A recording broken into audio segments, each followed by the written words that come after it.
Being joined in the studio by George Andah. He is the Deputy Minister for Communications. Good morning, Mr. Andah. Good morning, Daniel. Good morning to your listeners. Great. You left out my name. The name is very important. Very. I'm sure that your constituents would be curious to hear that. They'll be very upset with you when you don't add the name to my name. He's the one. Be upset with him. He's the one. That's not be using it. But good morning to all of those that are listening to us from Ewutu Senior West as well. Awesome. So George Andah, Deputy Minister for Communications, Member of Parliament for Ewutu Senior West. We'll shortly be joined by Sam Jatta George, who is also a Member of Parliament for Ningo Pram. He's a member of the Communications Committee of Parliament. He's done some work in the Communications Ministry in the past. So today we want to ask a few simple questions of where we came from in this digital migration, where it started from, where we are now, why some of the things that happened in the past happened exactly, and then we'll see what the best way forward is. If there's any way that we can, of course, help government understand the position of the other stakeholders, or help the other stakeholders see the position of government better. That is what we want to do on the Super Morning Show. And ultimately, we want you, the listener, to have a better appreciation of what our taxpayers' money is going to be used. Of course, we are the end beneficiaries of this digital migration, so we also have a right to understand and to see. Of course, this has everything to do with what will happen when you turn on your TV in a few months. This has everything to do with the kind of news you'll be watching, the kind of the quality of programming you'll be consuming, your children will be consuming. So this is something that is very, very key, very critical. Of course, later in the show, we're going to be talking about the 6 abandoned hospitals in Kumasi, but that's another conversation. Before I begin anything, let me say another very, very happy birthday to Mrs. Lila Hagen. Mrs. Lila Hagen, happy birthday to you from your husband, Parkwesi, and the boys.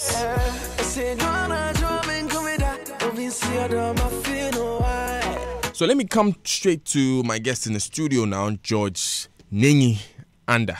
I have a feeling I'll be mentioning this name a lot today. So, Mr. Andah, first of all, take us back to the beginning. We didn't have a conversation from the beginning yesterday. So take us back to the beginning of this. You took over as Deputy Minister of Communications. What was the status of this digital migration project, and what steps did government take?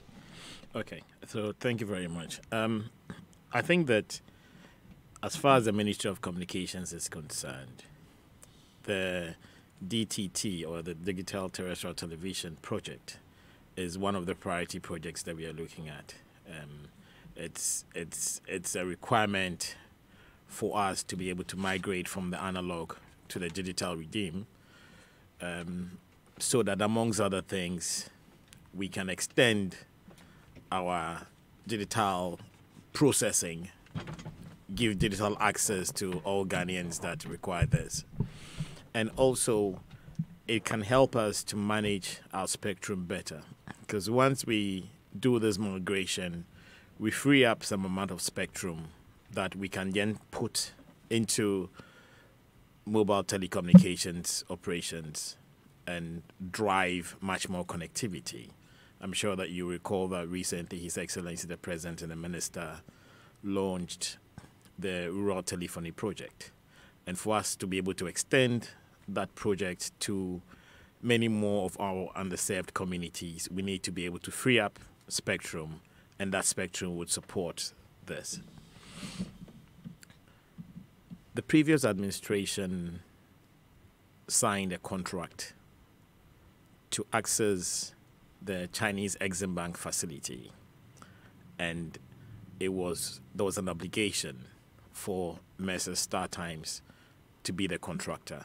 And you know how these Chinese Exim Bank facilities work.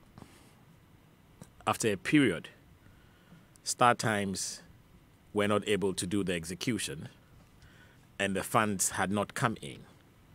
So the ministry abrogated the contract through a legal process and decided, with approval of then cabinet, to sell spectrum. And they put 2 blocks of spectrum, and the proceeds of that spectrum sale was supposed to fund this project. It went through due process. MTN bought the spectrum, paid for it. There was 1 block that was unsold. Messrs. KNet won the contract to do the execution. And that was what started happening. StarTimes then took the government of Ghana to court here. They lost.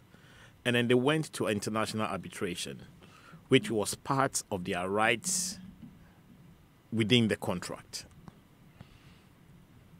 Upon assuming office and stating the briefs and everything, and upon consultation with the Attorney General, there was a decision to have a settlement.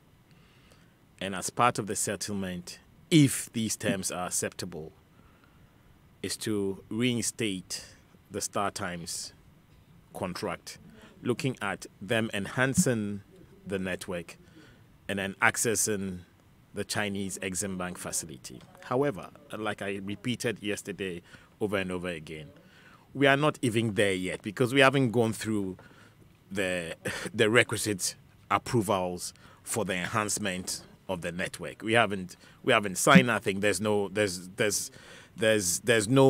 approval that, or there's no definite position that StarTimes are going to be enhancing the network. But you have to do the commercials, you have to do the technical work. And so that work is ongoing to support that position if that should be the case. As at now, KNet have built 42 sites, including the head end. I'll say they're about 95% complete. They've done an awesome job. Some people refer to it as a Rolls-Royce network, but it's solid. And 40 channels are up. Some of your partner stations are running on the DTT platform. So we will do a switch on, and after a period, we'll do the switch off of the analog systems to be able to free up the spectrum. Before you go ahead, let me just welcome Sam Jata George. Sam George is Member of Parliament for Ningo Pram Pram. He's also a member of the Communications Committee of Parliament. He's done some work in the Communications Ministry in the previous government. Mr. George, welcome. Thank you very much. Very good morning to you and your listeners and my brother, George. Great. I don't want to break your train of thoughts. Go ahead. So there's that process is ongoing. The 40 channels are on, and we would run the network. There is a draft policy that has been put in place. And in that draft policy, we've engaged the stakeholders, including GIBA. And that policy clearly states who will be responsible for the management of the DTT platform. And it is the Central Digital Transmission Company Limited. And Daniel, the board of the Central Digital Transmission Company is made up of 7 members. The chairperson, a representative from the Ministry of Communications, a representative from the Ministry of Finance, a representative of GBC, a representative of GIBA, a representative from the public, preferably from the creative arts industry, and a chief executive officer of the Central Digital Transmission Company Limited. There is no intention to have StarTimes manage the platform. And indeed, as a ministry and as government, we are 100% in agreement with what GIBA is saying, that StarTimes have no basis, have no reason to be involved in the management of the DTT platform in Ghana. So I am not too sure that I fully understand exactly what the challenge is. Okay. Because if clearly there is no intention for StarTimes to manage the platform, then I'm not sure what the noise is about as of now. Right. You said that StarTimes was unable to execute the contract when they won it first in 2012. Why? Well, I mean, the government of Ghana gave reasons, StarTimes gave their reasons, and the court made a determination, or the court would make a determination. At the time, you were not in power, but when you became Deputy Minister of Communications, you have seen these reasons, no? Well, I'm not too sure that this is something that I want to go into. It's a matter that is in court. Okay, I mean, there are reasons that government gave, there are reasons that Star Times gave. We decided that we would try and seek a settlement of the matter. What we want to know now is the reasons Star Times government gave at the time. To put it in proper context, we believe that for our listeners, to be fair to our listeners, that information would be helpful. This is a matter that is in court. You can get somebody else to talk about it. I'm not in a position to. Well, it has been in court. It's been in the High Court and the Supreme Court. So you will not answer the question. I would not be able to give the answer. So you are not. You're not answering my question. But let's move on. When they lost in court, when government was ending that contract with Star Times, we know that a letter was written to the Attorney General at the time. The Attorney General defended Ghana at the High Court. The Attorney General defended Ghana at the Supreme Court. At the time that they went for the international arbitration, this process continued like that. The Attorney General went ahead and defended Ghana. The Attorney General and then the external solicitors. Okay, right. And at what point did we get to in the arbitration that we decided that we'll settle it out of court? What had happened during the arbitration for us to decide that we'll settle it out of court? On the 24th of July, the ministry received a request for arbitration at the International Chamber of Commerce, London, against the government of Ghana, and this was filed by Star Times. The ministry on the 4th of August 2017 entered into an MOU with Star Times to terminate the arbitration process commenced at the International Chamber of Commerce in London. The ministry then subsequently received approval from Cabinet for a resolution of the dispute between the Ministry of Communications and Star Times Network in March 2018. And the Ministry of Justice and Attorney General's Department facilitated the drafting and finalization of the terms of settlement with Star Times. Great. What I'm asking is, what informed government's decision to end the arbitration in the first place? It was based on the advice of the Attorney General and the external solicitors. So the Attorney General at the time felt that we had a bad case? It was based on the advice of the Attorney General and the external solicitors. What was the advice of the Attorney General? To seek a settlement of the matter. Based on what? Based on the strength of both cases, based on the strength of both submissions that were being made, and based on the interest of the relationship between the government of Ghana and the government of China going forward. Okay, so it would have harmed our relationship with the government of China if we had not ended the international arbitration. Well, that's what you're saying. If there are court cases, it has an impact on the relationship between countries, and if the substance of the matter is something that can be settled out of court for a win-win situation, then it makes sense for that consideration to happen. That's curious, because when we went to court with La Côte d'Ivoire over our oil blocks, President Alassane Ouattara, President Akufo-Addo met. We won that case. They still met afterwards. It was a very, very amicable relationship that we had. People go to court and they still settle out as friends. Daniel, based on the advice of the Attorney General and the advice of the external solicitors, there was a decision to have a settlement of the matter. We are trying to understand exactly why we had to end the arbitration and go and settle it out of court. It's based on the strength of the matter. I mean, I don't. So how was our argument weak? Daniel, with all due respect, I'm not going to be pushed to answer these legal issues. The substance of the matter, why you brought me here, is Giba and Star Times. You are going into a totally separate area, that I do not understand what, how that has a bearing. Let us get into the subject of the discussion. You said you are inviting me here to talk about issues that Giba has.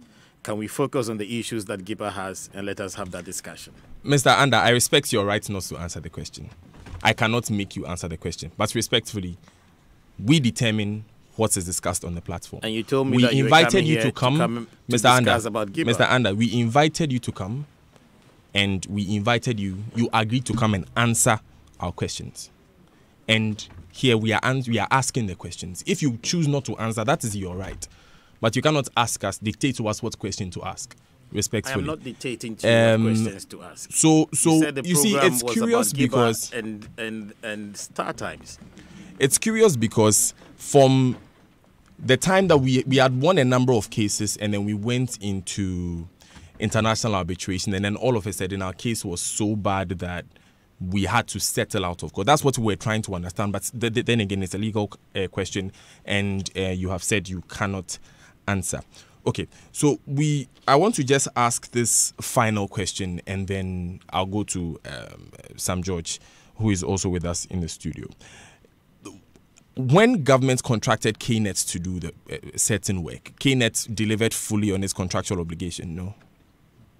Did KNET deliver fully on their contractual obligation when it comes to digital migration that we asked them to do? The contract with KNET is about an infrastructure build, operations and maintenance. So like I said, KNET is building the infrastructure. They have built the head end. They have built the 42 transmission sites, would say is about 95% complete. They are currently in the third year of their O&M, and we have another year to do. There's a few things that are also being done right now. We are commissioning, or we are about to commission the sites with dedicated power. We'll do the optimization of the network. We'll do the proper handing over, and then when the Central Digital Transmission Company Limited is operationalized, it can take over the management of the platform. As the clients, up to this point, as per what we asked KNET to do, has KNET failed to deliver on any of them? No, I'm not sure that anybody has suggested that KNET has. I mean, KNET just to create that context. I'm not. That's what I'm saying. I'm not sure that there's been any suggestion that KNET has failed to deliver. Nobody has said that. And in my submissions earlier on, I stated clearly that I believe that for a Ghanaian company, KNET has done something that the whole of Ghana should be extremely proud of. Great. On what basis did we establish the need to expand the network? It was based on an audit that was done. It was based on requests that are coming through. And it was based on making sure that we have the right infrastructure to support the whole agenda that Ghana has in the broadcasting industry, and position us to be a great platform going forward. Why was this audit done? It was done to assess the state of our infrastructure. Infrastructure that we had just contracted someone to do. The person had not finished building, and we had no reason to believe was falling short of our specifications. Well, Daniel, there were specifications that were done. Even if there's been a lot of variations that have been done to the original specifications.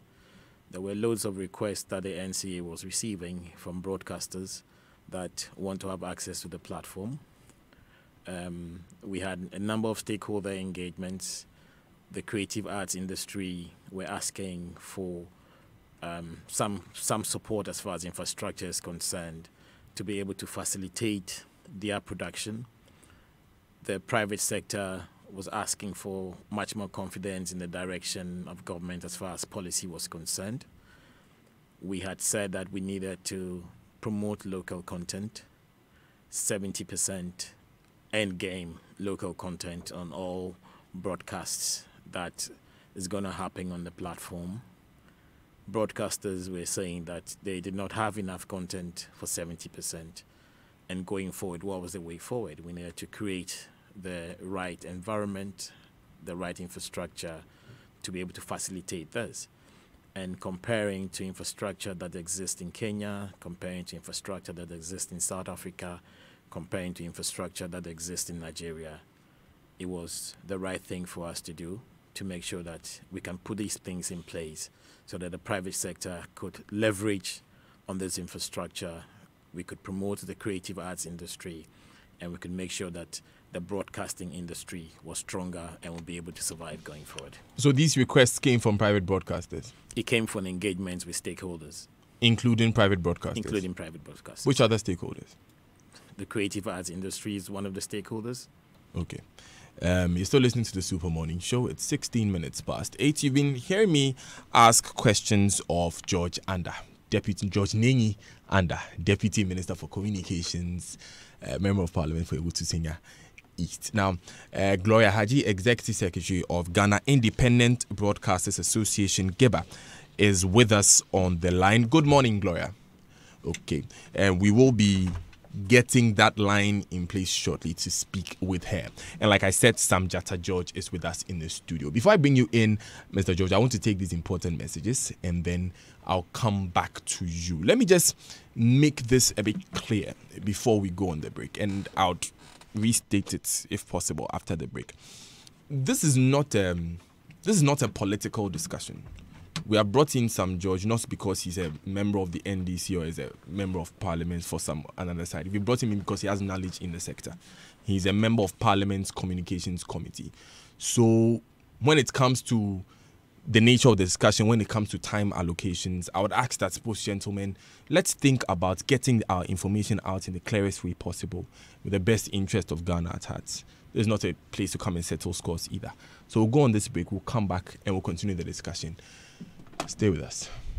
It's a new day. I want you to first think big, not small. Think of how great we can be when we work together. Together, we can ensure that our hard work will provide a better future. Together, we can provide a foundation for you and your business to succeed, regardless of its size. Together, we can create opportunities for all. Bank with us today and let's journey forward together. Forward together. Cowbank, forward together. It's time to own a hotel-inspired apartment near Accra Mall and switch on your urban life with a cool price starting from 315,000 Ghana cedis. Yes, you heard me. Choose our market-leading studio, 1, 2, or 3-bedroom apartment from Oasis Park Condominium at Tetakwashi and enjoy urban resort life. For this and more, call Evelyn on 0204 343 011 or Kojo on 0204 343 008. This is another catered development by CPL Developers. CPL Developers, built for life. The other day, as I was in my kitchen preparing my special jollof made with lily rice for my family, I heard a knock at the door. It was my mechanic. Instead of calling me to pick my car, he brought it himself. I said, "Cho," he said, "F-O." I said, "Take the car back. I will come and pick it myself." As I turned off the fire from under the lily jollof, there was another knock at the door. It was my neighbor. I said, neighbor. He said, "F-O, my dog has jumped your wall again, oh." I said, "Don't be silly. You don't have a dog." My wife and kids came home, and we saw that he enjoyed. Cho, it was my pastor. He said, "Bless you." I said, "Bless you too." He said, "Did he come to church on Saturday?" I said, "Acho, but why are you coming to tell me this on Wednesday?" Having to fend off visitors at mealtimes because of Lele's tasty aromatic rice? Celebrate every mealtime by sharing with friends and family near or far. Lele, tasty food, happy family. Acho. This advertisement has been vetted and approved by the Food and Drugs Authority. The Association of Ghana Industries, AGI, in collaboration with the Ministry of Trade and Industry and the Ministry of Foreign Affairs, presents Ghana Industrial Summit and Exhibition 2018 under the theme International Partnership for Value-Added Industrial and Local Content Development from the 18th to the 20th of September at the Accra International Conference Center. GISE provides massive strategic networking opportunities for local and international participants, plus an interactive knowledge platform of stakeholders and players in various sectors of industry. Sponsors: GNPC, Rosatom, VRA, Deloitte, Newmont Ghana, Republic Bank, GCB Bank, Baroque Ventures, and Backpress. Media partners: Joy Business, Graphic Communications, BNFT, and Ghanaian Times. For inquiries on exhibition space and conferences, call 0244 933 106. Be a partner to drive industrial growth.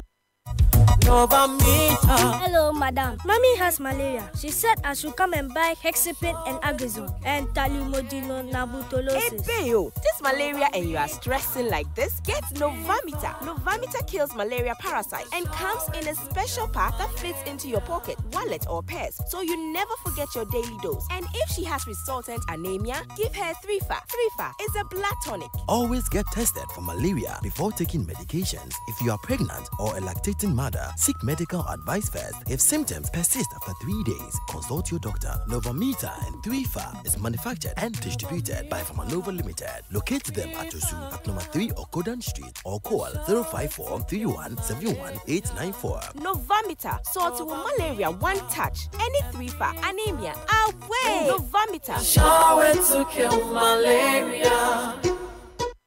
With MTN Protect, this is my story. All these downloads, and I still have so much memory thanks to the cloud backup. Oh, wow! Thanks to the anti-theft feature, I can track and lock my phone even when it goes missing.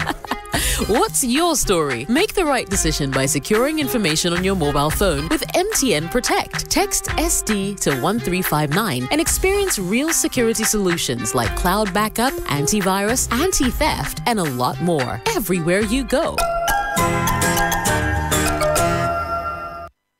Grab your complete bathroom solutions from Jacqua with 10 years unmatched warranty. Jacqua offers world-class showers, faucets, sanitary ware, and all your bathroom accessories. Visit X Interior Design Showrooms, Main Spintex Road, and Kojo Thompson Road, and get your Jacqua fittings now. Or call 055-250-9566 or 023-684-5512. Jacqua, complete bathroom solutions.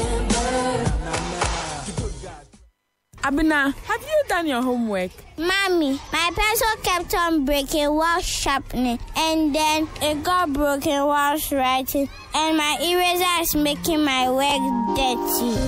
Now imagine the number of drawings, writings, and the number of times you need to erase. Why go through the pain of using pencils that are difficult to erase and sharpen? To make matters worse, why will you go for erasers that will make your works dirty? Settle for Nataraj pencils and erasers. The soft touches of the pencils and erasers makes you move them about with ease. Look out for the original Nataraj products. Unauthorized production or distribution of Nataraj products is illegal and punishable by up to 5 years in prison with a fine. For bulk purchase, visit Topman Bookshop, Rollins Park, Royce Enterprise, Rollins Park, Frontview, Okaishi, Tommy Enterprise, Okaishi, or call JK Industries and Investments Limited on 054 012 5999. Nataraj, easy to erase and sharpen. Airtel Tigo is undergoing a nationwide network upgrade so that we can provide you with wider coverage, faster internet, and super clear calls. This network upgrade is going to be a smooth one. However, in situations where you have a network challenge, such as no service or emergency, kindly visit any Airtel Tigo shop or SIM upgrade center nationwide to upgrade your SIM for free. You can also call Airtel Tigo on 100 or 0277 551 000 or 0260 000 100. For more information, as we fully round up on our network upgrade. This upgrade will not affect your Airtel Tigo Money account, airtime, or phone contacts. It's what we've all been waiting for, as we give you a bigger, better, stronger network that gives you the most. Airtel Tigo. There's a reason everyone talks about togetherness, the strength in numbers, the longevity of community, the success togetherness brings. So it's a good reason that the Ghana Stock Exchange set out to bring companies and investors together to foster business growth and fuel individual wealth creation together. Because when we come together, things work for everyone's good. Raise long-term capital for your business or buy shares on the Ghana Stock Exchange today and see the prosperity it brings to all. Visit us on the 5th and 6th floors, City House, Liberia Road, or call us on 0302-669-908 or 669-935 or visit www.gse.com.gh or talk to a licensed stockbroker for more information. Ghana Stock Exchange, bringing companies and investors together since 1989. It's 25 minutes past 8 on the Super Morning Show. Enjoy 99.7 FM. I am Daniel Dazi. We're here in the studio with George Andah. He is the Deputy Minister for Communications, and Sam Jata George. He is Member of Parliament for Ningo Pram Pram. Let me come straight to Mr. George, who I'll begin with. So, Mr. George, you have Sam, you have worked on this digital migration before, and you've heard some of the concerns that were raised about it. You were in charge of the initial specifications. You were with government when these initial specifications were being given to KNET to do. Can you shed some more light on this contract as you know it?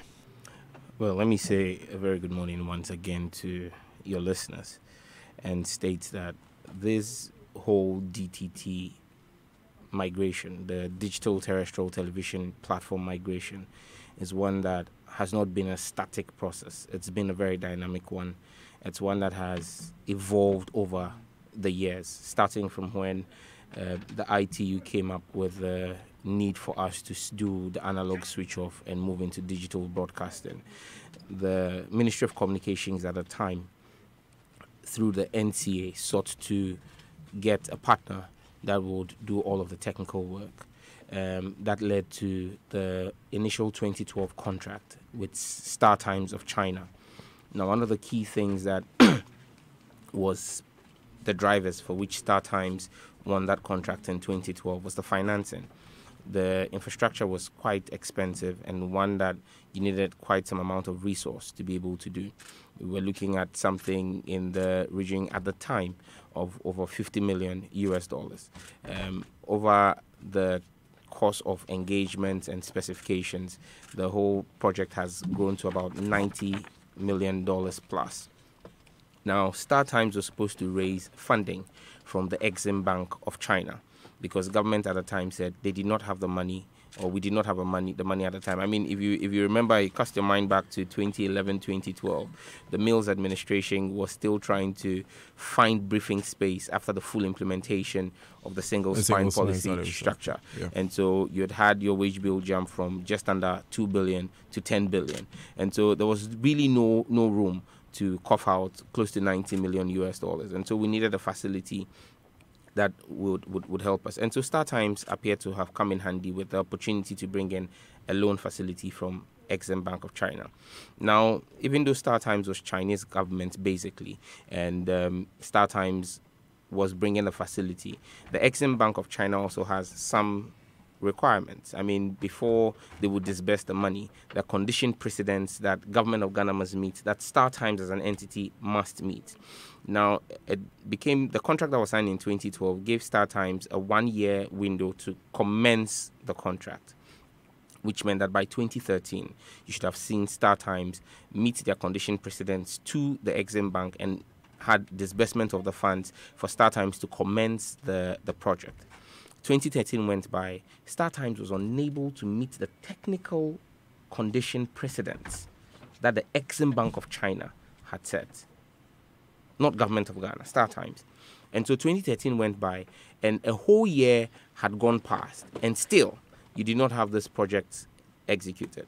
To show good faith on the part of the government of Ghana, at the time, the NDC administration, even though the contract stated that Star Times had to commence the project within a 1-year window, we waited another year. We gave them 2 years to commence the project. For 2 years, Star Times was unable to meet the technical requirements, condition precedents, set not by the government of Ghana, but by the Chinese Exim Bank. For which reason, the Exim Bank of China decided not to disburse the funds to Star Times. Now, Ghana's switch off or switch over date was supposed to be in June 2015.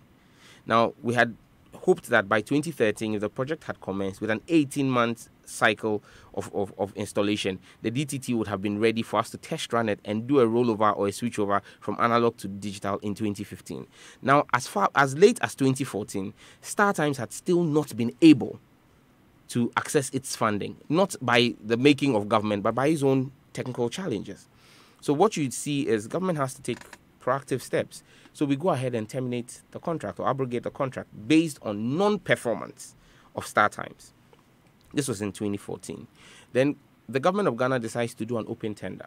And this time in the open tender, we say that all people or all interested parties must put in 2 applications. One application must be a technical application that spells out how you're going to deploy the platform you're going to be deploying. And second, must be a financial application that tells us how you're going to help government raise the funding, because government did not have the funding. Now, there were about 10 companies that put in a bid. International companies, local companies. A Ghanaian company called KNet had the best bid. Why? KNet, 10 years ago, and I will come back to this issue subsequently. 10 years ago, KNet piloted a technology that today, the Minister for Communications, not George, his boss, is on the media landscape touting as a novelty from StarTimes, which is DTH technology, digital television, satellite digital television. She's piloting or trumpeting a 300 village thing by StarTimes. 10 years ago, a Ghanaian company launched that technology. And that is actually the technology that we call multi-TV, satellite broadcast television. What the ministry is trumpeting today, that StarTimes is coming to do for us, 10 years ago, a Ghanaian company did. In fact, that Ghanaian company has won an international award in Geneva at the ITU conference of, I think, 2014 or 2015. Now, based on their technical expertise, they had a solid technical proposal, and then they gave us a novelty in their financial proposal. Their financial proposal was government is sitting on spectrum.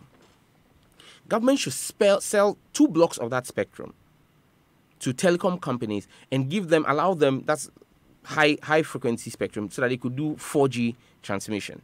They could have 4G licenses. The revenue from that will be able to pay off the cost of the project. It was a novelty. It gave government an insight and said, okay, this is something we can look at. So government decided to auction off 2 blocks, set down a minimum bid of, I think, $64 million.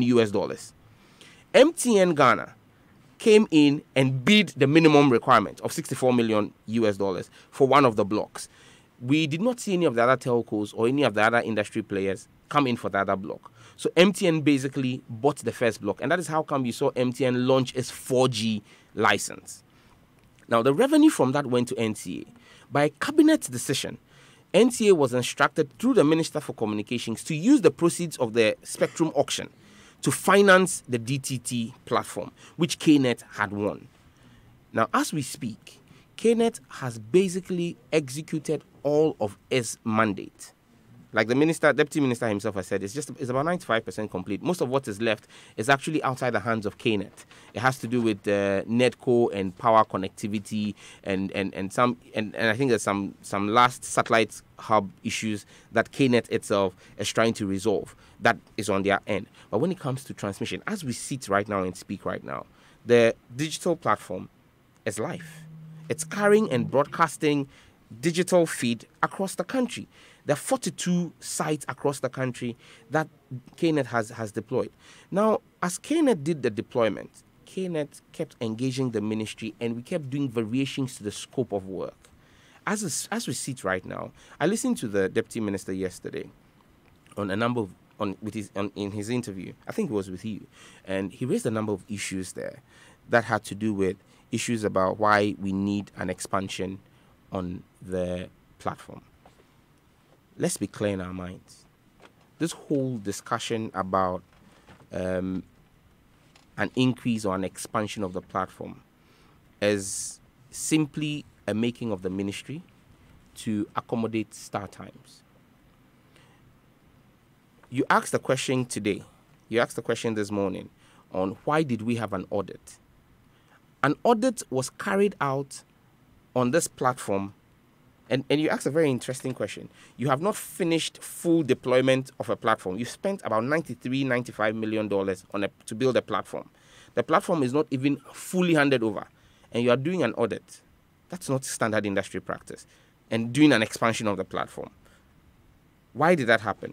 Why that happened was because when the ministry decided to go out of arbitration, and that was a very responsible decision that was taken by the ministry, and I'll explain why. Why do you say that? I explain why. Wouldn't it be unfair to use that word? Why will it be unfair? Out of the greatest respects to your friend sitting here, I would appreciate it if you do not use the word. Oh, well, I don't think he'll to take say offense that to it. It's okay. Well, if he takes offense to it, then I'll withdraw that. But I think that it was not a well thought through. But decision. Then we also have Gloria Haji, Executive Secretary of the line on Geba, on the line. If you would have just let me wrap up. up. I'm just going to say hi to her. Then you go ahead. Good morning, Gloria. Hi. Good morning. Okay. Unfortunately, it's a bit difficult to hear her. We would get that. But she is with us. She's joining the conversation. Fantastic. Yeah, Sam George, go ahead. The issues about arbitration. I'm going to talk about the issues about arbitration and then the audit and show you the link there. StarTimes, when the contract was abrogated, took Ghana to court here in the courts of Ghana. We established that they went to courts, the Supreme Court, but then they went to international arbitration. They went to the courts of Ghana, the high courts. They lost. They went to the Supreme Court of Ghana. They lost. Now, yesterday, in your discussion with the Deputy Minister, he kept making reference to the advice of the Finance Minister. The Finance Minister never is responsible for advice to government on financial or legal issues. So, I mean, to be seeking refuge in saying that the Finance Minister advised against the abrogation or against arbitration. I mean, when the Attorney General, who is the one who is responsible for giving government advice, represented Ghana in the courts here, both at the High Court and Supreme Court, when we went for when StarTimes took us to the International Commercial Court in London for arbitration, the Attorney General under the NDC made full representation with external solicitors. And you see, you asked a fantastic question to him. Who says that arbitration affects relationship or bilateral relation between countries? Ghana and Ivory Coast have a fantastic relationship today, even though Ghana and Ivory Coast went through full arbitration and Ghana won that case. The same way the Attorney General had indicated to the government of the time of President John Dramani Mahama that we had a solid case in the maritime case and we will win the case. And so but we should this go into arbitration. Attorney General advised that we leave arbitration, according to Mr. Andah. I'm coming. This Attorney General advised. The Attorney General, Marietta Brew, advised us to go into arbitration because she said we had a solid case. Now, there's a change of government and a new Attorney General comes in. Now, I'm putting it on record and I can challenge the Ministry of Communications. I'm not going to challenge my friend. I'm challenging the Ministry of Communication. I don't want to personalize this. To show us the Attorney General's advice to discontinue the arbitration. I'm challenging them. You know why? The reason to discontinue the arbitration was not on the strength or weakness of our case in arbitration. It was. And you know this how? Oh, I'm an industry player. I'm telling you this. It was on the basis of the fact that it was possibly going to jeopardize the government's attempt to raise 2 billion from China and the 19 billion that Dr. Bawumia had gone to China for. Do you have the documents to back this? I would show you. I'm just going to show you a document and I'm going to read it out here. That would explain to you. It's a letter that has become necessary. Because, and again, when I was going on at the Ministry of Communications, the Attorney General, StarTimes has caused their lawyers to write to the Attorney General of Ghana recently, just in June, saying that they want to go back into arbitration. They want to go back. You have this letter here? Yes. The StarTimes, no. The letter StarTimes wrote to the Attorney General? They've written to the Attorney General, and the Attorney General, on the basis of that letter from the solicitors of StarTimes, has written to the Minister for Communication, asking for clarity on the matter, information on the matter. I have the letter from the Minister of Communications to the Attorney General. That letter is dated the 22nd of June, 2018. And it is addressed to the Honorable Minister, Ministry of Justice, and Attorney General's Department. The title or the heading of that letter is RE, Dispute between Star Communication Network Technology Company Limited and Ministry of Communications. This is in reference to the forwarded email dated 28th May 2018 from the Council of StarTimes. So the Council of StarTimes, the lawyers wrote to the Attorney General on the 28th of May 2018 from the Council of StarTimes on the proposed draft response to update the tribunal on the above-mentioned subject. The letter goes on and on and on. Now, let me just state some very key issues here. It says, based on the MOU, and I'm going to read 5 points that are in the letter, and I'll show you the letter and who signed that letter. Based on the MOU, and this is going to blow even the mind of Giba. I'm happy Gloria is on the line. Based on the MOU, the ministry undertook the following. 1. On 30th November 2017, the Ministry of Finance formally requested the Exim Bank of China to reactivate the signed framework agreement for the concessional loan. 2. On 8th March 2018, the ministry secured cabinet approval for the commencement of the DTT expansion project to be executed by StarTimes. The Deputy Minister has told you that they are still waiting for cabinet approval. This letter says that on the 8th of March 2018, the ministry secured cabinet approval for the commencement of the DTT expansion project to be executed by StarTimes. So there is cabinet approval for StarTimes to commence an expansion project per this letter. 3. On 16th March 2018, the ministry secured the EPA permit for the DTT expansion project. Again, showing that the government is securing all the necessary permits for StarTimes to continue with this. The deputy minister has said on this platform repeatedly that there is no contract, that they are still waiting for cabinet and parliamentary approval. This is showing you that that is not the case. You'll come in as soon as he's done. As soon as he's done. 4. On 29th March 2018, the ministry signed a settlement agreement with StarTimes to discontinue the arbitration process at the ICC. Now, this is what will blow your mind. 5. On 5th April 2018, the Ministry of Communications signed a contract with StarTimes to reinstate the original contract signed on 11th April 2018 with an amended scope. Sam, the Ministry of Communication, the I'll show it to you. The Ministry of Communication has signed a contract with StarTimes, and this letter is signed by no mean a person than Mrs. Esla Owusu Ekofo, MP, the Minister for Communications. I would have to see the letter on the Ministry of Communications that it says. So the document I'm looking at right now, which is a soft copy, is a PDF on Sam George's phone. He just handed this to me. It's a letterhead of a Ministry of Communications. It has a ref number here. Yes, I'm going to read the number. ref number. HA32/128/02, and there's an I here. That's my ref number. I'm going to go to the bottom of this letter. Yours sincerely, Mrs. Esloso Ekofo, MP and Minister. It also continues with a memorandum of understanding, Star Communications Network Technology Company Limited, and Ministry of Communications representing the government of the Republic of Ghana. I want to go straight to George Andah. Okay, you can let him go in, but then I'll come back because there are other documents I will be speaking to again. I also have a few questions for you on what you have, some of the things that you have said. But let me come straight to you, Mr. Andah. Mr. George has called you out on a number of issues that you stated here. And this is a document that he is quoting from again. And let me just put this out that he's quoting from the documents. I have seen the documents, but this is something he brought up. George. Clearly, for certain things to happen, certain levels of approvals are required. For StarTimes to be able to do the expansion of the DTT network, there has to be the parliamentary approval. Cabinet can discuss it. Cabinet will give direction.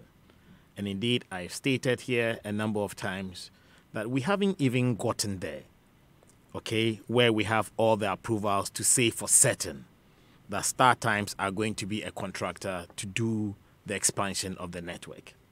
There are commercial discussions, there are technical discussions, there are legal discussions that are taking place, okay? So for me, that issue is neither here nor there. We haven't said StarTimes are 100% going to do the expansion of the DTT network. What I've said is that we've done some work. We believe that there's proper commercial justification, there's proper social justification, there's a need for our network to be expanded. So I'm not sure that we have contradicted ourselves in any case. Fact of the matter is that GIBA says that StarTimes are going to manage the DTT network. That is what you called me here to come and address. And I'm saying that it is not true. Government has not signed any contract. Government has no intention to get StarTimes to manage the DTT network. Indeed, the DTT network is going to be managed by the Central Digital Transmission Company Limited, which is going to be governed by a 7-member board, including GIBA, including GBC, including a rep from the Ministry of Finance, including a rep from the creative art industry, including a rep from the Ministry of Communications, the board chairman, and then the CEO of the Central Digital Transmission Company. Has government signed any contract at all with StarTimes? In terms of what? Digital expansion. There's an MOU that has been signed for the arbitration. There are discussions that are ongoing to be able to get the right understanding and to get the right documentation. Because if we have to do this expansion and it has to come from the accessing of the Chinese Exim Bank facility, StarTimes would have to do that execution. Has government signed any contract at all with StarTimes for them to embark on digital expansion like Mr. George has read from a letter? I am aware that government have signed an MOU with StarTimes. So what Mr. George is saying is not true? I am aware that government have signed an MOU with StarTimes. Beyond the MOU, has a contract I'm not aware that there's a contract that has been signed with StarTimes to make StarTimes the definite contractor to do an expansion. And you see, the issue is that StarTimes, being a contractor, is subject to accessing the Chinese Exim Bank facility. So even if there's an MOU, a contract signed with StarTimes, it only becomes operational when you are able to close the end of the funding aspect. You understand? So there may be a documentation that will be signed with StarTimes, okay, but that becomes relevant, okay? StarTimes becomes a relevant contractor when you are able to secure the funding for the Chinese Exim Bank facility. And as of now, we haven't been able to secure the funding for the Chinese Exim Bank facility.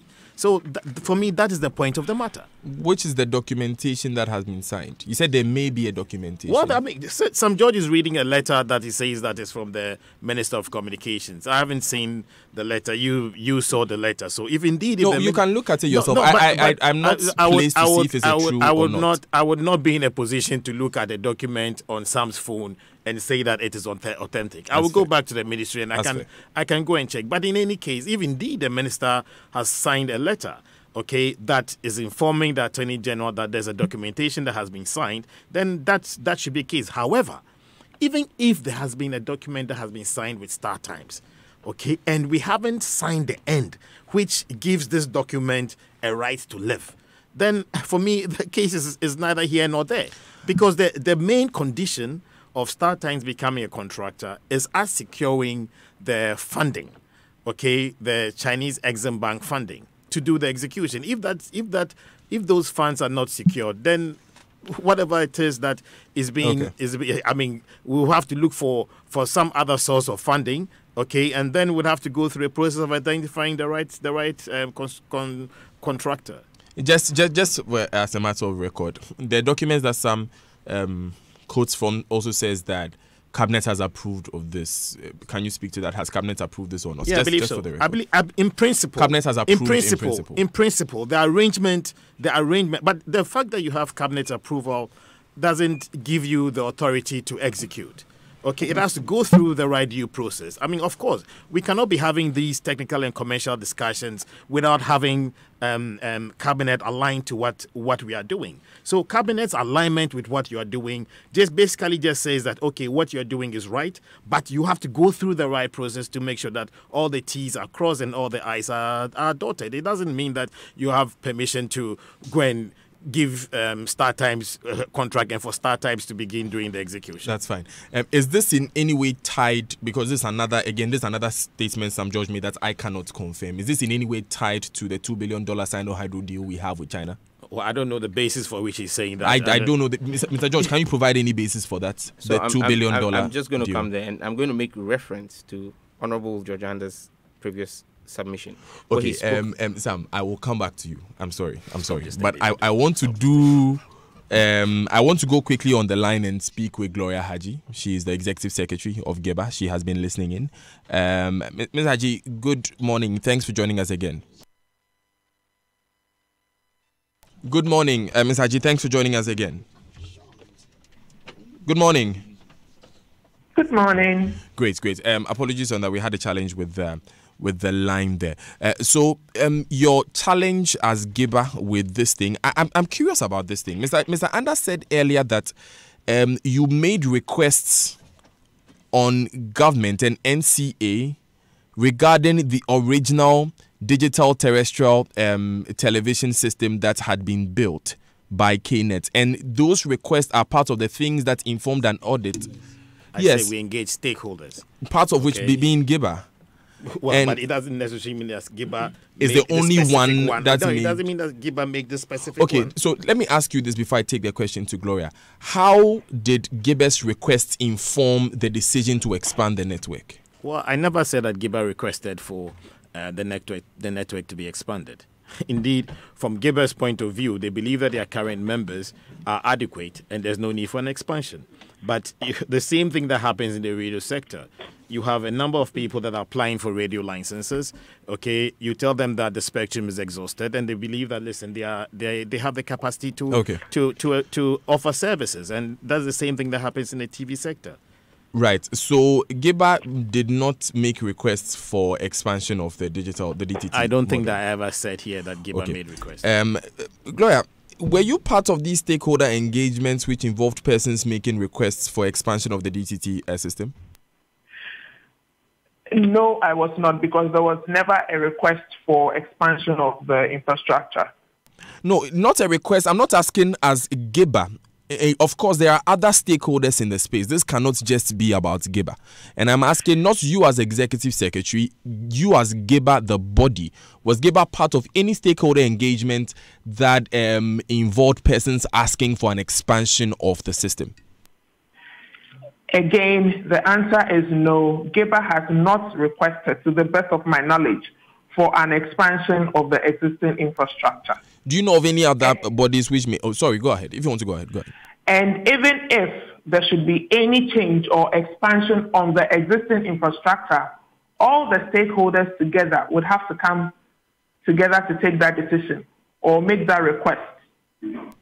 Okay, but to the best of my knowledge, there has been no stakeholder engagement, no stakeholder consultations to that effect. Are you aware of any requests from any stakeholder at all to request for expansion of the system? No, I am not. I'm sorry. Again, this is another issue that I have to take to Mr. Andah to address quickly. Mr. Andah, would you agree with what she says, that everybody has to come together to the table before someone can request for an expansion to the system? Would you agree to that? Well, I don't think I agree to that position. I believe that it's proper for us to engage stakeholders, and with all due respect, every stakeholder would have their own interest, and that is why you have the technical people at the ministry. That is why you have a minister there. That is why you have best practice of what is happening in other developing countries.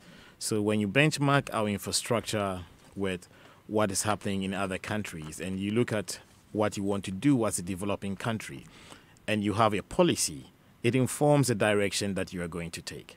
I hope you get the point that I'm making. So, I mean, it's good for us to engage stakeholders, and indeed, GIBA themselves would confirm that as recently as 2 weeks ago, they had received a letter from the Ministry of Communications informing them that we are embarking on another round of stakeholder engagement shortly, and we're giving them a heads up that will be inviting them to participate fully, because we a 60-bed capacity project at Konongo. Sorry about that. That we consider them as a partner as far as this whole project is concerned. I mean, I'm a bit lost as to what the real issue is. You see, we have a situation where a lot of... George, very sorry, but let me just put this question quickly. We wanted you to address that. We were on Miss Haji's questions when we were speaking there. Ma'am, would you say that your issues have been addressed, having listened to Mr. Andah this morning? No, please. Our issues have not been addressed. They remain outstanding. Because before we came out into the public domain, we had written several letters to the ministry, which they failed to respond to. He talked about a letter that came in about 2 weeks ago, and indeed we did receive a letter on the 5th of September that acknowledged receipt of our input. Okay? And yes, the last line of the letter said the date and venue will be communicated to GIBA and to all stakeholders. Since then, we haven't had anything again. The issues outstanding are still existing. What are these issues outstanding? Well, it's got to do with the roadmap that was agreed upon and approved by cabinet. Okay, not necessarily this current government in power, but it was approved by cabinet, and there's a roadmap that has been set out. Yesterday, he talked about a board that is supposed to be in place. We do not know the status of that board because nothing has been formed. At least GIBA has no information about the formation of that board to go forward, to move the country forward. And then he talked about satellite stations, and that providing satellites for certain communities. We don't know exactly what it's going on there. And aside that, we've had, he's talked about StarTimes coming in. Exactly what is StarTimes coming in to do? Because for StarTimes to come into the broadcasting space, Our concern is that the tax waivers being granted them is going to give them an advantage that would pose a threat to the existence of local broadcasters in the country at the moment. Wouldn't it be proper for them to go through the entire process that all broadcasters went through to acquire licenses? And he's talking about a loan from Exim Bank. What is the loan for?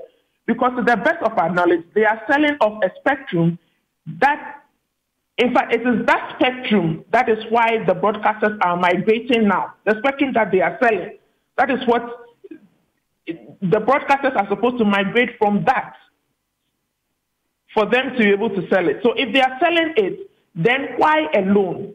What is the loan for? Okay.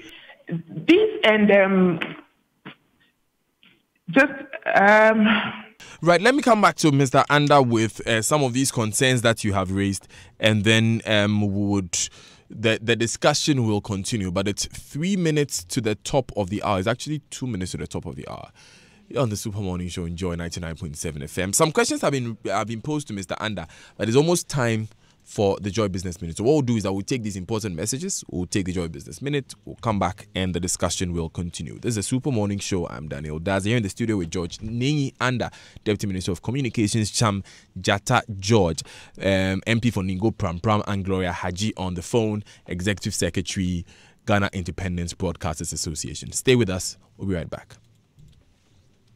We believe that many of the problems people have with their health is as a result of the way they sit. In other words, your chair can kill you. Here's Dr. Marcus Mann of the Chiropractic and Wellness Center. What you have to remember is that the spine is the lifeline to your body, and posture is the window to that spine. Now, posture is affected by your daily activities and habits like sitting. That's why at the Chiropractic and Wellness Centers, we recommend what I believe to be the best chairs available for preventing not only subluxations, but also other health problems that you may not be aware of. And that's Rabami and Mobilex chairs. Unfortunately, on a daily basis, I have to correct the effects of this poor sitting habit in our businessmen and businesswomen. Always remember, optimal spine equals optimum health. So, for the sake of your health, buy Rabami or Mobilex chairs from Afrodan. We're on the first floor of the Swansea Shopping Arcade. Telephone 663-085. Good day, my one and only human resource manager. Good day, Abna. It just occurred to me, now that our colleague is no more, what's going to happen to his wife and children? Oh, that one. The company has the unique Glyco Group comprehensive insurance cover for staff. And the good news is that Glyco Life has already paid a claim for our late colleague, so his family will be well taken care of financially. Wow, this is so relieving to hear. Yes, the Glyco Group comprehensive plan provides a 24-hour adequate group life cover for employees or members of associations. Should any employee be injured in an accident,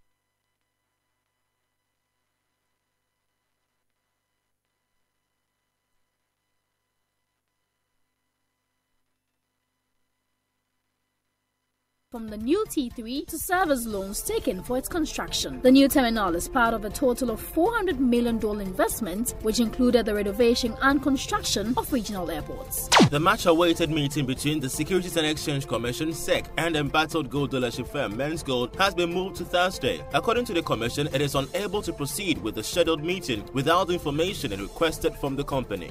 And still on Men's Gold, and it has extended the 6-day suspension of its Gold Vault market services. The embattled firm has now set September 28 to resume the controversial service. The GNPC has called on the government to begin work on developing a regulation for the onshore exploration activities in the country. This call comes on the back of the almost complete survey for oil in the Voltairean Basin. And that'll be the latest from Mass Today. Catch you again at 3:06.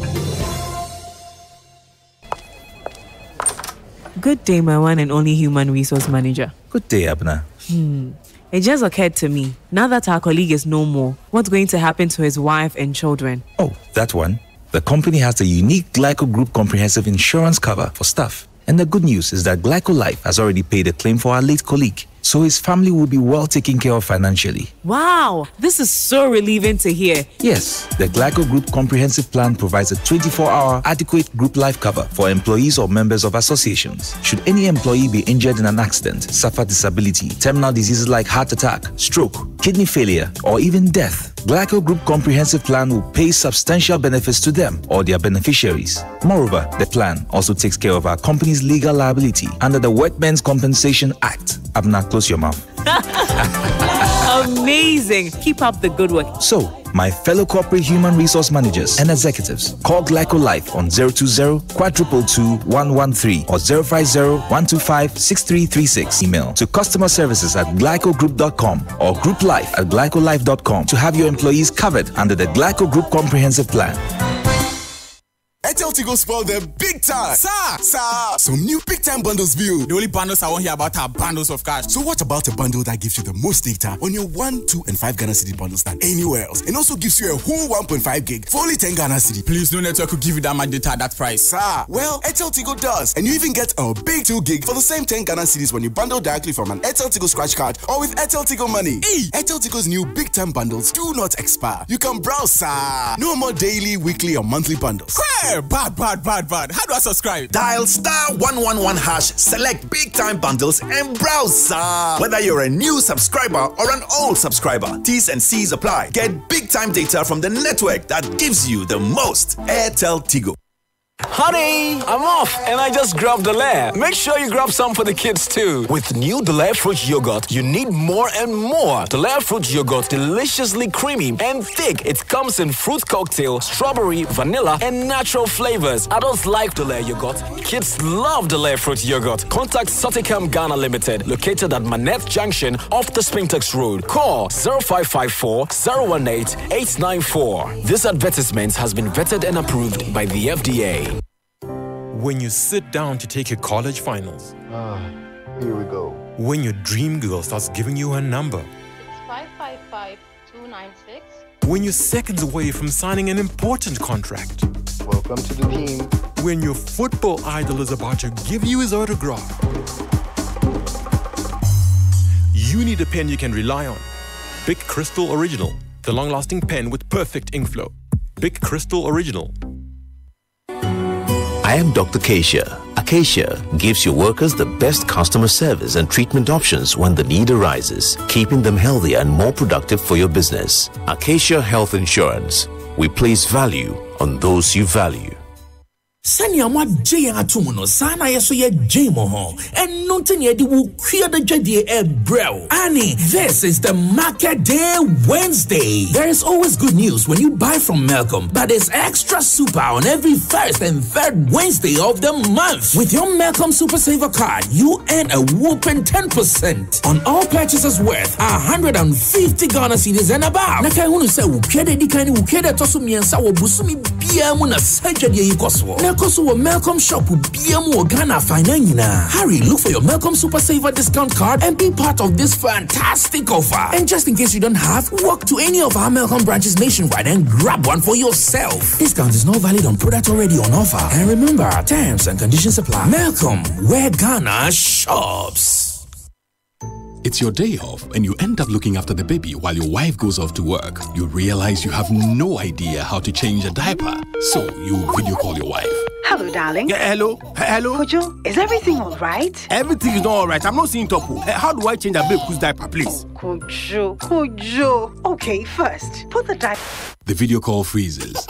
While you wait for the internet to catch up, the baby sprouts a fountain and wets the diaper. As you are getting a new one, your wife comes back online. Kojo, no. But I had to go and get a new diaper. What must I do next? I beg, quick. Open the front of the diaper. It's the side that has... Wow, look. The video freezes again. Abba. By now, you know where the conversation is going. There's no buffering in real life, so why accept it from your internet connection? Get connected and experience ultra-fast internet to your home, powered by MTN Fiber Broadband. From the Internet Masters. MTN, everywhere you go. Many DVLA customers have tried and tested the new system, and they know how effective and fast it is. They have amazing stories to share. Now, here's one of them. I'm here to tell you a beautiful experience I had with the DVLA when I went to renew my driving license. I didn't spend more than 35 minutes to get my license renewed. So I will encourage Ghanaians to rather go through the normal process instead of going to the Goro boys, who in the end give you more problems. People, it works. People, it works. DVLA delivers prestige service in 30 minutes, premium service in 2 weeks, and regular service in 4 weeks. Call the hotline 0302 746 760. DVLA, your safety, our concern. Do you want to explore the many opportunities renewable energy technologies come with? The Ghana Renewable Energy Fair is here again, organized by the Energy Commission and the Ministry of Energy on the 9th to 11th of October. The fair would be held at the Accra International Conference Center under the theme Renewable Energy, Exploiting Energy Resources at the District Level. Highlights of the event would include educative technical sessions, innovative policy debates, and many more. Attendance for this event is absolutely free. This event is partnered by GIZ, ECG, Netco, main sponsors, Wilkins Engineering, and the CREE. Media partners, Joy News, Joy FM, Star FM, Daily Graphic, and Business and Financial Times. For more details on exhibition, participation, and sponsorship, contact 020-518-17799 or 020-9846-454.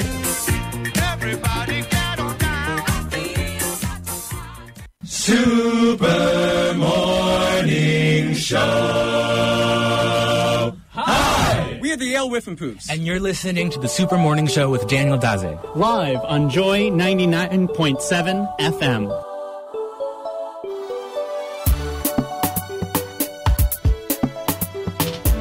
Seven minutes past 9 on the Super Morning Show on Joy 99.7 FM. I am Daniel Daze. Thanks for staying with us. If you just joined us, you have missed quite a show.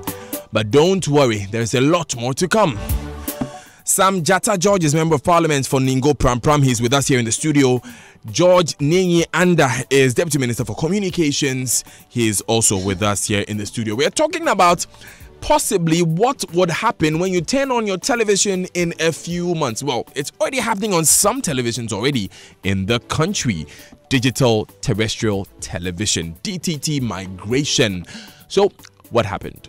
StarTimes got a contract. For some reasons, they could not continue with the contract. KNET executed the contract. Now, StarTimes is coming back to improve upon the network that KNET built. And a lot of questions are being raised by Kiba. Sam George is a member of the Communications Committee of Parliament. He has some experience working in the Ministry of Communications, also sharing some insights on the issue. And we will be continuing with the discussion. Now, connect from wherever you are on up to 4 mobile devices to DSTV.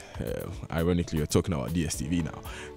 If you have the DSTV Now app and the Vodafone Showtime bundle, you only need 1 Ghana cedi for the daily unlimited bundle. All you need to do is be an active DSTV subscriber, whether DTT or whatever. This one is your phone. Download the DSTV Now app and dial *900# to access the Vodafone Showtime bundles.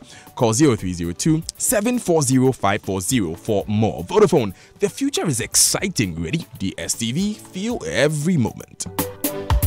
HR Focus Magazine is proud to present the HR Focus Conference 2018. This is a platform that brings HR professionals together to discuss and offer solutions to topical issues affecting the world of work.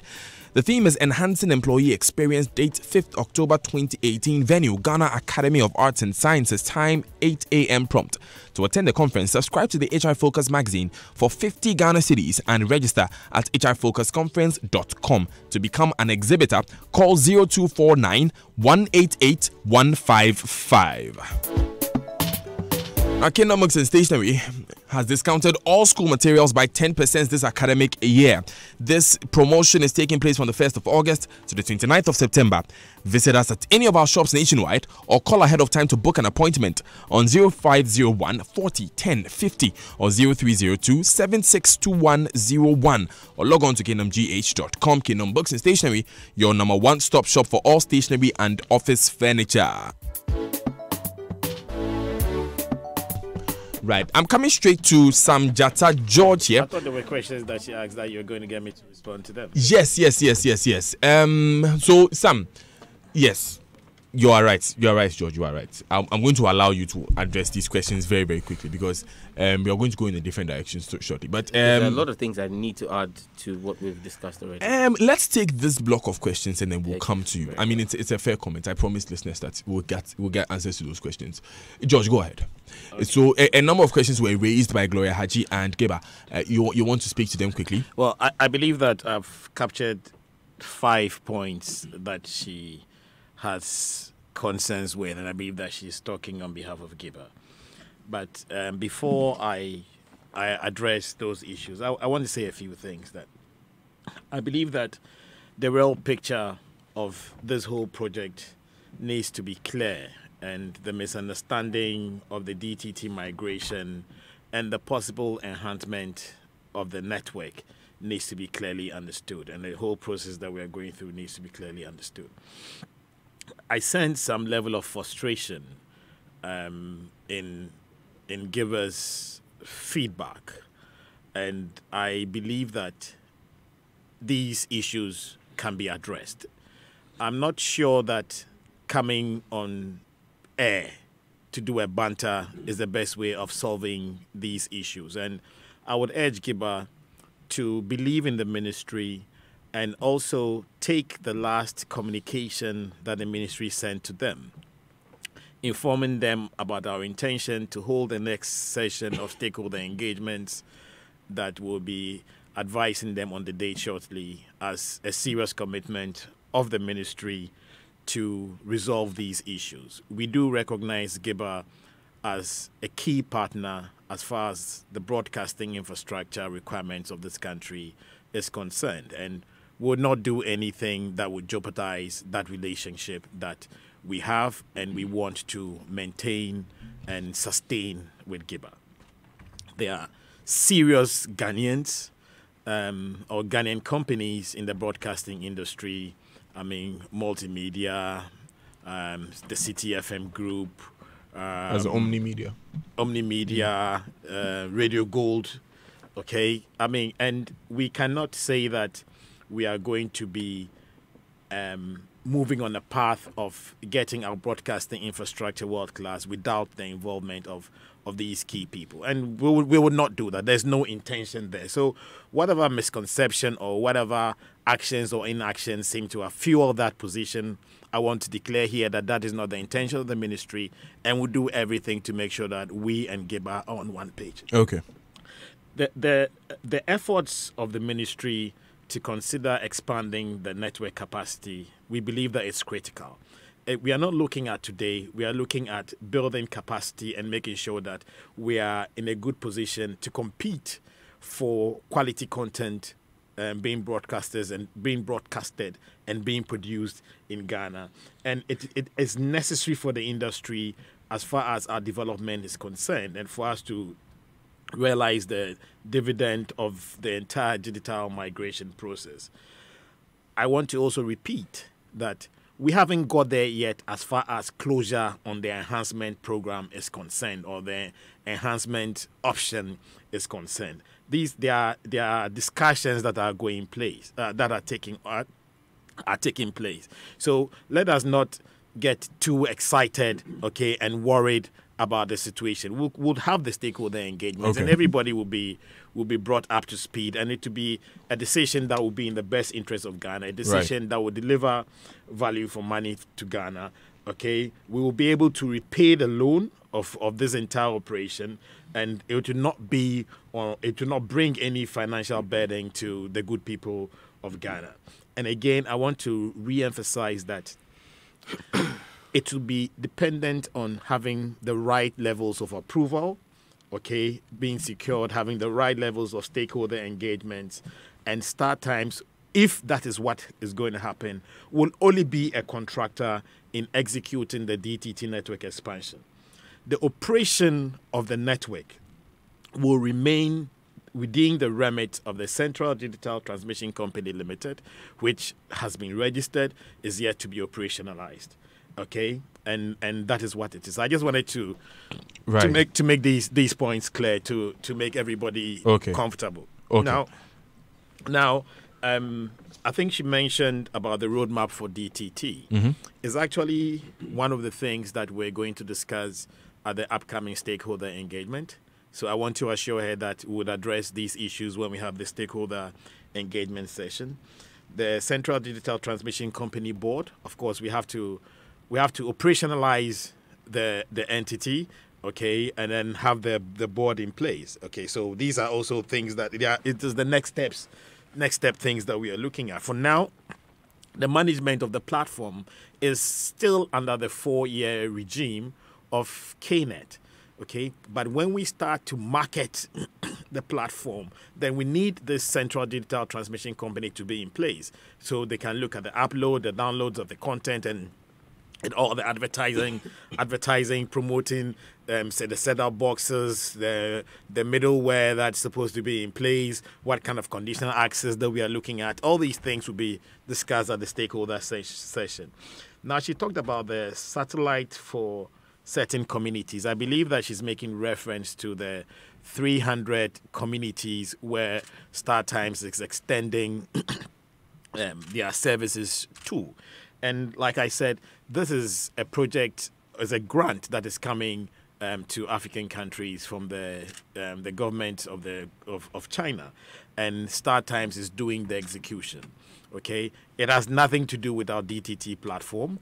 The beneficiary communities are excited about this opportunity for them to have these public viewing places. The content of StarTimes covers education, entertainment, news, information.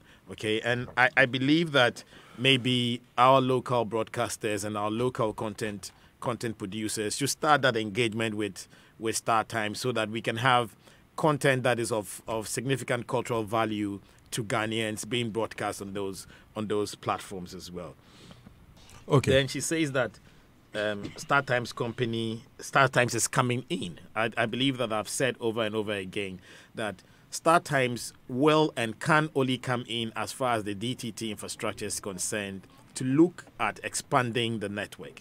And that will be dependent on us securing the right approvals and securing the funding from the Chinese Exim Bank facility. So we'll cross that bridge when we get there. And she's asking, why do you need a loan from the Exim Bank facility when we have spectrum? I'm not too sure that she would determine what Cabinet decides that government of Ghana, or where Cabinet decides that government of Ghana should access financing from. However, she shouldn't be misled that the value that was realized from the sale of the first spectrum was even adequate to cover the cost, okay, of the infrastructure that KNET put in place. Okay, I mean, from Gibber's point of view, I'm sure that they should be empathizing with KNET.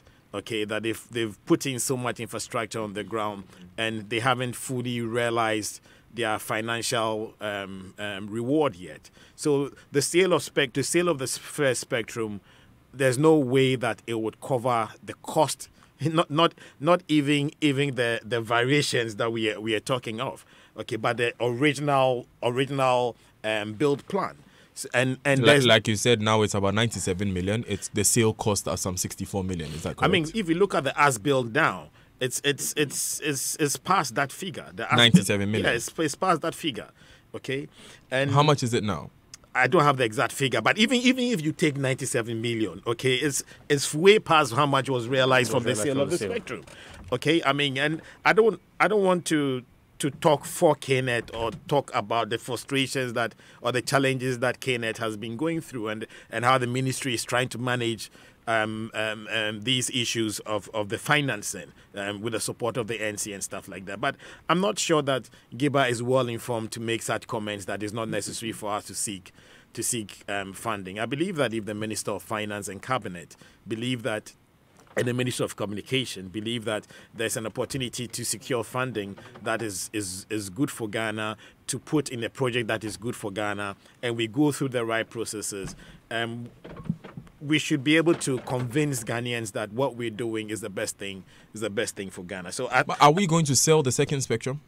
Well, the NC has announced has announced the program for the sale of, I think it's 2 blocks of spectrum, and so 2 blocks. Yeah, and so we're looking at what the responses are going to be. Okay, initially but we again, wanted to. Again, there's no 100% guarantee that the revenue from the sale of spectrum will be used for a certain project. That has to go through due process, and cabinet has to make that determination. But why not? The first sale of spectrum in the first place was used to fund this project. So why not put the sale of the 2 other spectrums? Well, I mean, in this? Daniel, I mean, there are a number of priority things in the telecommunications industry that need to be done. There's the expansion of rural telephony that needs to be done. There's the improvement or expansion of data services that need to be done. So there are a lot of things that need to be done. I'm not saying that there's no way that the sale of spectrum can be used to fund the expansion of the DTT network, but I'm saying that there's no certainty. Okay, as of now, there are things that we are looking at doing, and cabinet will take the ultimate decision.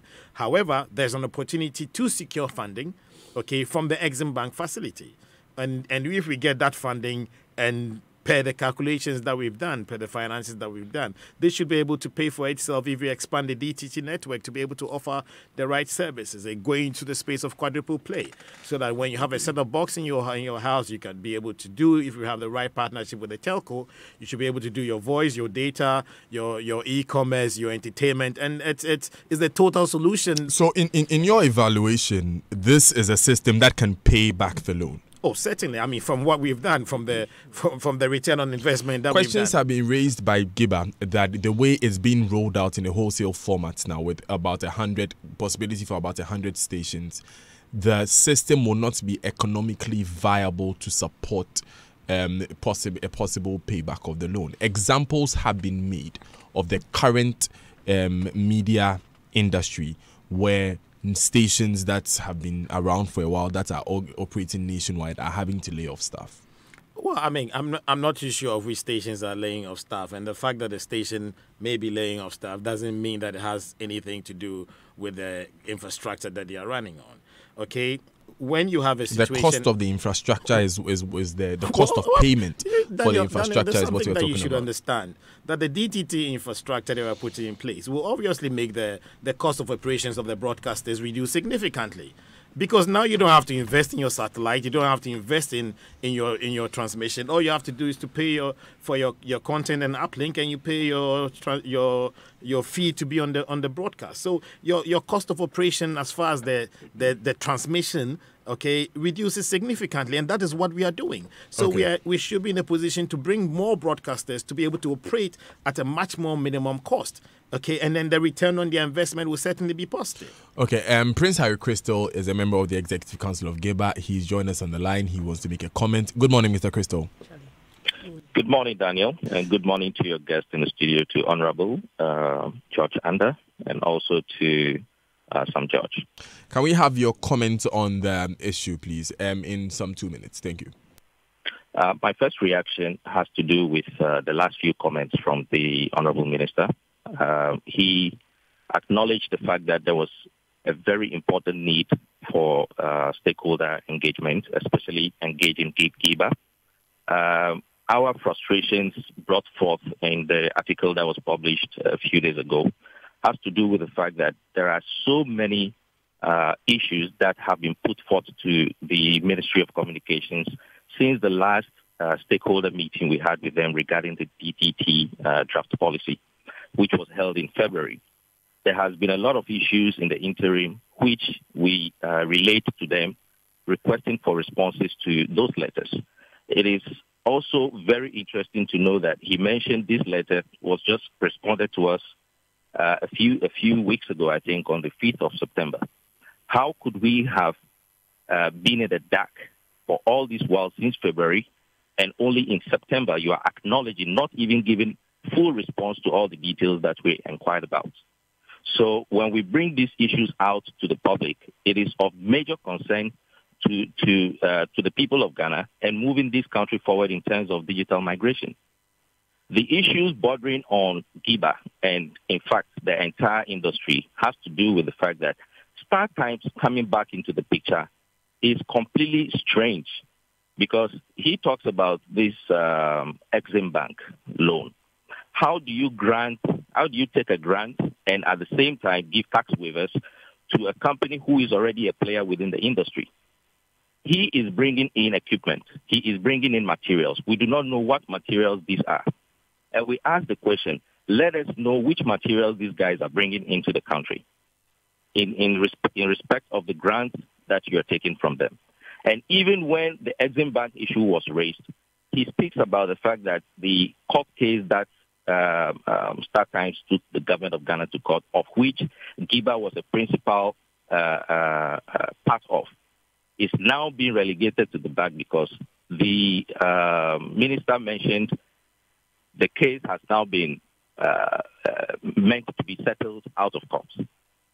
And all these things are issues that Giba has always asked questions about. We needed to know exactly what was going on from the ministry's point of view. Giba is a major stakeholder with over 200 broadcasters under its association. And all these things borders on us. Conditional access issues. He mentioned yesterday in his interview that Star Times was going to provide 300 villages with satellite signals. And these signals will be available for free for at least 6 months. And thereafter, there would be 15 Ghana cedis paid by each community or village or whichever center has the screens. Now, the question we ask is, how do we give grants, give tax waivers, and all of a sudden there is business for someone privately? We have Multi-TV who has provided TV signals for free over the years, and there hasn't been any tax waiver given to them. We have authorized dealers having authorization from the NCA to bring and import certified set-top boxes and IDTVs into this country, yet they have not been given tax waivers. Mr. Crystal. Now, Mr. Crystal, I believe, the basis for most of the concerns that we have raised is that one you mentioned just a moment earlier about the court case and about how this is attached to a certain loan. We have Mr. George with us in the studio who has made a certain allegation concerning this particular court case. And I would like us to have him provide the basis for that well so that Mr. Andah can address it. So that we, all of us, because it looks like all the voices in the studio seem to be speaking in a certain direction. And so I want us to get that clarity so that we can move on. Mr. Crystal, so if you can stay on and listen to this response that is had. Sam, you were talking about how all of this matter with the Exim facility and the court case is really because Ghana needs to access a $2 billion loan facility, and our futures are tied to this one. I asked that you prove that sufficiently. I'm just going to start from the arbitration because I've just been supplied information from the office of the former Attorney General, Marietta Brew, on the arbitration case. The title of the case that went into arbitration was Star Times versus Ministry of Communications Ghana at the ICC. Now, the government of Ghana, through the Attorney General, Marietta Brew Opong, who at the time represented the Ministry of Communications, and we had White and Case as our external lawyers, and then Dr. Bassett, who was on the board of the NTA at the time, and the AG were the local lawyers. Now, what they did was they raised a preliminary objection at the ICC against Star Times case. Now, and this is to go to the argument that's been made by government that we didn't have a strong case. And that's why I've challenged that I want to see the Attorney General's advice. That is the Attorney General, Madame Gloria Ekufo, her advice to government. Because when the former Attorney General raised a preliminary objection to the case at the ICC, Ghana won. The preliminary objection, because Star Times was asking for $200 million as settlement. The Ghanaian lawyers, the AG of Ghana, raised an objection at the ICC and said that claim was unfounded in law, and we won. And this is what the tribunal said. The tribunal said that, in fact, Ghana had asked the tribunal to determine whether we were entitled to terminate the contract in the first place. The ICC held that yes, The arbitration panel held that yes, Ghana was entitled to terminate the contract. That in itself was an initial victory. Then the tribunal further was asked by the Attorney General that if we terminated the contract, was StarTimes due $200 million? They said, no. This is what the tribunal said. It said, under the contract, StarTimes will be entitled to money for actual work done and any other provable cost. Now, as myself and you know, and the ministry knows, StarTimes had done nothing in terms of real work on the ground. So StarTimes would have had to then prove to the government, to the arbitration committee, work that they had done in terms of the DTT to be able to make any claim of cost from the state. This was a fantastic case we were going to win. This ruling was handed over to the Attorney General, Madame Gloria Akufo. The ruling was given in the last quarter of 2016, but the paperwork from the ICC was handed over in the first quarter of 2017 to Madame Gloria Akufo. And that's why I'm saying that... And you're receiving this information from the office of the former Attorney General? Yes. And I'm saying to you that if they can, and that's why I'm giving you the lawyers, Dr. Bassett. Dr. Bassett is the one who shared this with me because he was one of the lawyers. He and Attorney General were the local lawyers. He was on the board of the NCA. He's alive. You can call him Dr. Abdul Bassett. Now, coming to the issue, and I would show you why this is not even in contention. The letter from the Minister for Communications, the 22nd June letter. Let me read something to you. That will now explain to you why the arbitration was terminated or was stopped, and why you had an audit, and why you are having this insistence on having StarTimes. Let me read something to you. It says, the MOU defined the key milestones to be achieved by both parties, culminating in the withdrawal and dismissal of the arbitration at the ICC.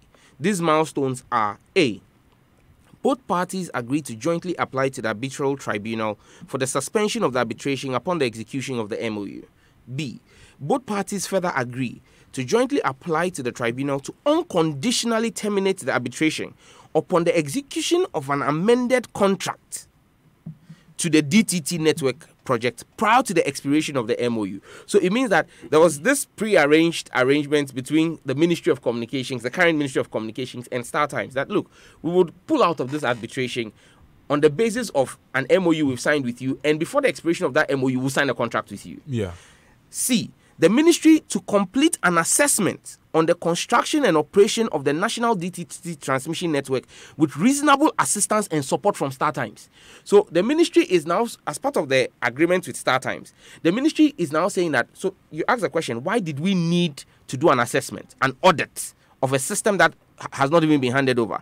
But as part of the terms entered with StarTimes, the ministry is saying that they will do an assessment of the platform and do that with assistance from StarTimes. So StarTimes is becoming a player, a prosecutor, a judge, and jury in its own case, because StarTimes is now going to help the ministry to do an audit of a project that they want to take over. And this is from the same document. The same document I showed to you, yes. And I'll read again the reference number so that when my friend, the Honorable Deputy Minister, goes back to the ministry, he can easily trace the letter.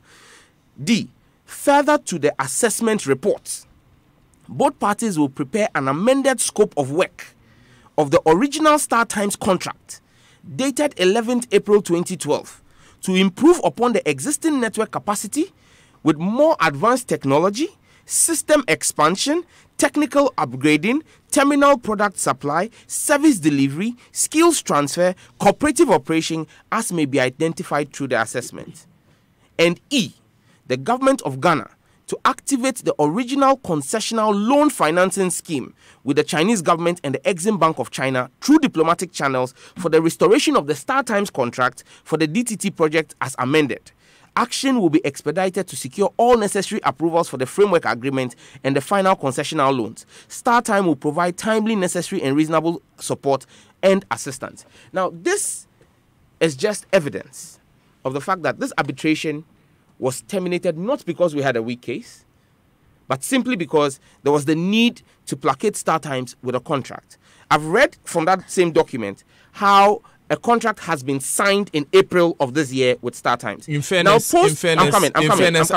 I just want to make this clarification in fairness before you go on. that in fairness, what you read from being something from the Attorney General, we haven't spoken to the Attorney General yet, but you have communicated with the office of the former Attorney General. Dr. Bassett, yes. I've mentioned that this is coming from Dr. Bassett. Now, I have another letter which I'm going to show to you. That letter, I beg you, let me finish. No, George, you've been speaking. No, what I'm about to say is important to even help you shed more light. I have a letter. The letter I read is dated June 22nd. Now, before that letter was written by the communications minister to the Attorney General, based on a letter from the lawyers of Star Times to the Attorney General saying that they wanted to go back into arbitration. And this is to show you that government has signed a contract. They signed that contract in April. So when they signed that contract in April, in May, in early May, the Ministry of Finance wrote to Exim Bank in early May of this year, saying that they wanted to draw on the loan agreement. So when the picture has been painted that we are still waiting for processes and we are now going to get agreement, approval from Cabinet and Parliament, that is incorrect. The Ministry of Finance attempted to access the Exim facility with China. When they wrote to China to access the facility, I have a letter from the Exim Bank to the Finance Minister. I'll show you that letter. It's on the Exim Banks of China's letterhead. It is dated 11th of May 2018. And let me read. Honorable Ken Ofori Atta, Minister of Finance, P.O. Box MB40 Accra, Republic of Ghana. Subject, Ghana Digital Terrestrial Television Project. Your Excellency, please refer to our letters dated January 4th, March 29th, and April 4th, 2018. It is unfortunate that the loan agreement of the caption project was not signed between your ministry and our bank, basically due to the legal and commercial issues which are not solved yet. Please note that the government of the People's Republic of China and the government of the Republic of Ghana entered into the framework agreement of the caption project on April 6, 2015. According to the framework agreement, Article 4 states, a loan agreement under the above-mentioned loan shall be signed after this framework agreement becomes valid by the lender and borrower, as the projects to be covered by the loan are evaluated and approved. Article 6, the agreement shall come into force on the date of its signature and shall remain valid for 3 years.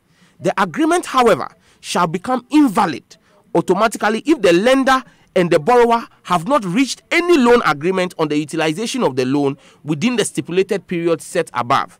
In view of the above, the framework agreement has become invalid since April 6, 2018. Okay. Therefore, our bank regrets to inform you that we cannot sign the loan agreement with your ministry. Okay. Best regards, Ms. Wang Shua, Deputy Regional Director, Concessional Loan Department. Daniel. And so to summarize, in 30 seconds. In 30 seconds. The Ministry of Communications took us out of arbitration to be able to give a sweet deal to Star Times, not on the basis of the fact that we had a weak case in arbitration. In fact, we had won our preliminary objection to Star Times' claim of $200 million.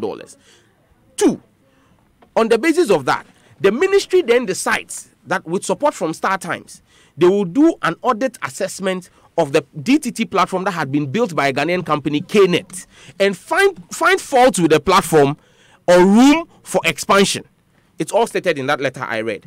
Now, when they do that with Star Times, they go ahead and sign an MOU first, get the arbitration process halted, and have, in April of 2018, signed a contract, an amended contract for the expansion of the network. So when the ministry says to GIBA that they are still going to get into consultation with GIBA, it is false. The ministry has signed a contract for expansion of the DTT infrastructure, not for takeover of the DTT infrastructure.